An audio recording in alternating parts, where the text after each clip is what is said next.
Hi all welcome back to Yashu ಅಡುಗೆ ಮನೆ. ನಾನು ಬಂದಿರೋದು ಮತ್ತೊಂದು ಸೂಪರ್ ಟೇಸ್ಟಿಯಾಗಿರುವಂತಹ ರೆಸಿಪಿಯೊಂದಿಗೆ ತುಂಬ ಈಸಿಯಾಗಿ ಹಾಗೆ ತುಂಬ ಕ್ವಿಕ್ಕಾಗಿ ಮಾಡುವಂತಹ ಕೊಕೊನೆಟ್ ಲಡ್ಡು ಹೆಂಗೆ ಮಾಡೋದು ಅಂತ ನೋಡೋಣ ಬನ್ನಿ. ಒಂದು ಪಾತ್ರೆಯಲ್ಲಿ 2 ಸ್ಪೂನ್ ತುಪ್ಪ ಹಾಕಿ ಚೆನ್ನಾಗಿ ಕರಗಿಸಾದ್ಮೇಲೆ ಇವಾಗ ನಾನು ಡೆಸಿಕೇಟೆಡ್ ಕೊಕೊನೆಟ್ನ ತೊಗೊಂಡಿದ್ದೀನಿ 3 ಕಪ್ನಷ್ಟು ತೊಗೊಂಡು ಹಾಕಿ ಚೆನ್ನಾಗಿ ಹಸಿ ವಾಸನೆ ಹೋಗುವವರೆಗೂ ಮೀಡಿಯಮ್ ಫ್ಲೇಮ್ನಲ್ಲಿ ಚೆನ್ನಾಗಿ ಫ್ರೈ ಮಾಡಬೇಕು.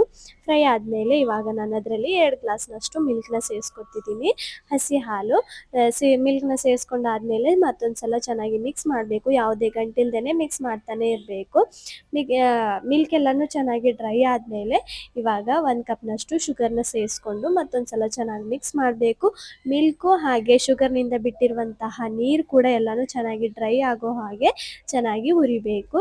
ಚೆನ್ನಾಗಿ ಹುರಿದಾದ್ಮೇಲೆ ಇವಾಗ 1 ಸ್ಪೂನಷ್ಟು ತುಪ್ಪನ ಸೇರಿಸ್ಕೊಂಡು ಮತ್ತೊಂದು ಸರ್ತಿ ಚೆನ್ನಾಗಿ ಮಿಕ್ಸ್ ಮಾಡಬೇಕು. ಯಾವುದೇ ಗಂಟಿರಬಾರ್ದು, ಚೆನ್ನಾಗಿ ಎಲ್ಲನೂ ಡ್ರೈ ಆಗಬೇಕು. ಆ ಥರ ಮಿಕ್ಸ್ ಮಾಡಿದ ಮೇಲೆ ಇವಾಗ ಇದನ್ನು ಕೆಳಗಿಳಿಸಿ ಇದನ್ನು ಆರಕ್ಕೆ ಬಿಡಬೇಕು. ಉಗುರು ಬೆಚ್ಚಗಿರುವಾಗಲೇ ಇದನ್ನು ಚೆನ್ನಾಗಿ ಉಂಡೆ ಕಟ್ಕೊಳ್ಳೋದಷ್ಟೇ. ಉಂಡೆ ಕಟ್ಕೊಂಡಾದ್ಮೇಲೆ ರೆಡಿ ಆಯಿತು ನಮ್ಮ ಸೂಪರ್ ಟೇಸ್ಟಿಯಾಗಿರುವಂತಹ ಕೊಕೊನೆಟ್ ಲಡ್ಡು.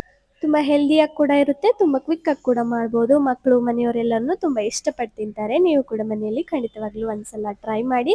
ಈ ರಿಪಬ್ಲಿಕ್ ಡೇಗೆ ಏನಾದರೂ ಸ್ವೀಟ್ ಮಾಡಬೇಕು ಅಂತ ಏನಾದರೂ ಐಡಿಯಾ ಇದ್ದರೆ ಈ ರೆಸಿಪಿನ ಖಂಡಿತವಾಗ್ಲೂ ಟ್ರೈ ಮಾಡಿ. ಮತ್ತೆ ತಡ ವಿಡಿಯೋನ ಸೇವ್ ಮಾಡ್ಕೊಳ್ಳಿ, ರೆಸಿಪಿನ ಟ್ರೈ ಮಾಡಿ. ಮತ್ತು ಹಾಗೆ ಈ ವಿಡಿಯೋ ಇಷ್ಟವಾದರೆ ಒಂದು ಲೈಕ್, ಶೇರ್, ಕಾಮೆಂಟ್, ಹಾಗೆ ನಮ್ಮ ಪೇಜ್ನ ಫಾಲೋ ಮಾಡೋದನ್ನು ಮರಿಬೇಡಿ. ಮತ್ತಷ್ಟು ರೆಸಿಪಿಗಳಿಗೋಸ್ಕರ ನಮ್ಮ ಪೇಜ್ನ ಫಾಲೋ ಮಾಡೋದನ್ನು ಮರಿಬೇಡಿ. ಮತ್ತೊಂದು ವಿಡಿಯೋದಲ್ಲಿ ಮತ್ತೊಂದು ಹೊಸ ರೆಸಿಪಿಯೊಂದಿಗೆ ಸಿಗ್ತೀನಿ. ಅಲ್ಲಿವರೆಗೂ ಬಾಯ್.